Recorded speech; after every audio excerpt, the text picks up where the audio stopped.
Hello, this is Tom from the Bristol Man Shelter. I'm doing a quick background check for Mr. Christopher J. Perron.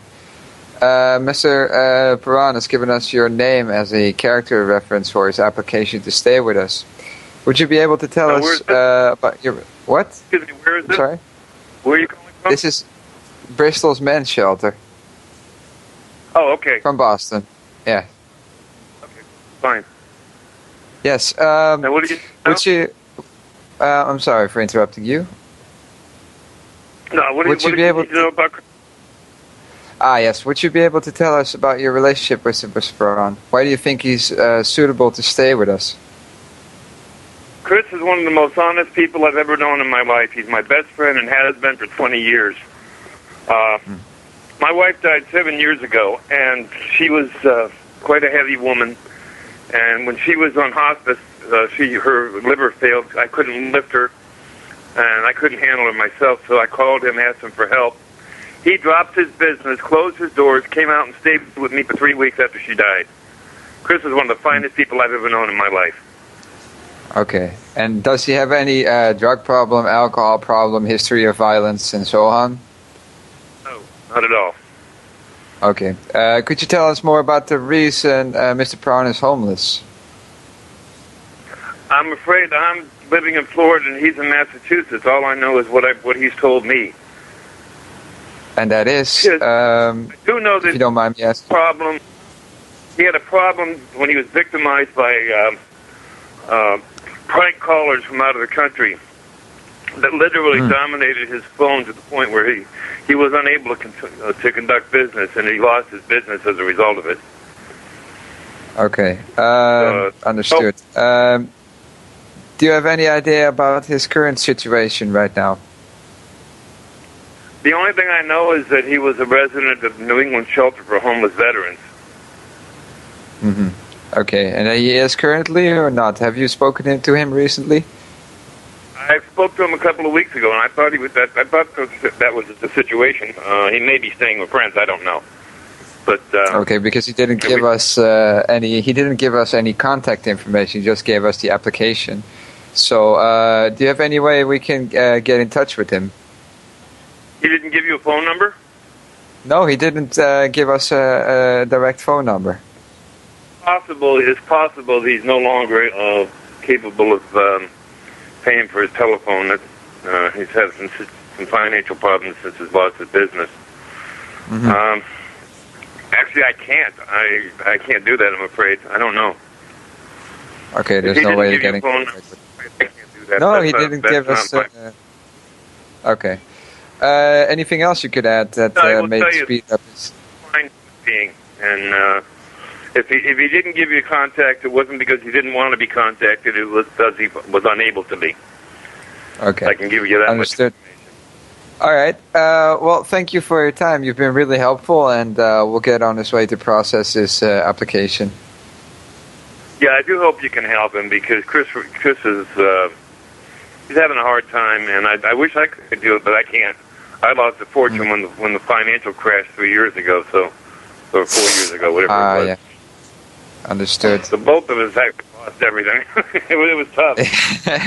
Yeah, tough times. His because of the behavior of some very terrible people. Me, just because of bad luck. But yeah, because you have any information about what happened there? Because it sounds like one heck of a story. Well, from what I understand, they started calling him, and instead of just ignoring them, he started talking with them, and they made a fool out of him and they literally sent his name and address and phone number to the whole underground network. And everybody in the world just started calling him. Boom, boom, boom, boom, boom, boom, boom. And from what he told me, he couldn't even get business calls through. So he didn't try to anything. They were too busy with terrorism to be concerned about somebody's getting prank phone calls. But Isn't this some kind of terrorism, though? Pardon me? Isn't that some kind of terrorism, though? He was being terrorized. I tell the FBI exactly the same thing, because it is. They were terrorizing an American businessman. And they were not Americans. These were from out of the country. Some of them were from Holland, some were from Germany, from what I understand. I don't know. Did he ever get any information about who did it? Like, he's very, very computer literate. So he's trying to find out who did it. Did he tell you that he had a data recovery program, a company? Yes, he told us about Dat Boys. Yeah, Dat Boys was a very good company before he lost it. He again, he was one of the more honest and helpful businessmen around. Which is probably, I love the man to death, but he's not really a great businessman because he's too generous. He gave away too much of his time to people that didn't deserve it. Yeah, because didn't he try to do anything about the prank callers? Because you said like they kept on calling him. So. In fact, he notified the FBI, but he didn't do anything that could damage them because he's just not a retaliatory type person. So he's still trying to find out who did it. Well, he knows pretty well some of the people. He knows who the ringleader was, but again, they're out of the country. There's not much he can do at this point. He notified the FBI. In fact, at one point, the FBI called him and asked him if he knew who was behind it, because apparently they started getting calls. They started getting prank phone calls? Yeah, according to what Chris was telling me, the FBI actually started getting prank phone calls in Boston, too. Apparently, when he informed them that he had told the FBI what happened. And so they called the Boston FBI and started pranking them. I mean, these are guys that have absolutely no morals. They don't care. They don't care who they hurt, how they do it. To them, it's just a big game. But wasn't it a little Chris's fault? And I posted on there about how they have ruined the life of a perfectly good man. And, some guy says, well, so what? Isn't it partly Chris's own behavior that also caused it? Going into dialogue with the prank callers? Well, let's put it this way. If somebody's giving you a hell of a hard time and you fight back, what's wrong with that? That's true, Chris was a military man. Chris was a veteran, so am I. Both of us are veterans of Vietnam. And I don't put up with a lot of crap from anybody. Okay? I'm not one of these guys that's going to lay down and let people walk all over me. No, that's true. It's perfectly understandable. So, might be a mighty tough situation. Same way. He's not violent about it, but he's certainly going to challenge them. Yeah. To tell them what he thinks what they're doing. Of course. You have to stand up for yourself. And when he does that, they make a fool out of him. They've actually recorded him and put him online, which is terrible. Heartless bastards. If I don't mind saying so. Yeah, they are. Heartless bastards. And they ruined the life of a very, very good man, and it really irritates me, and I wish there was something I could do about it. Unfortunately, I'm in a situation where I'm basically keeping my head above water financially.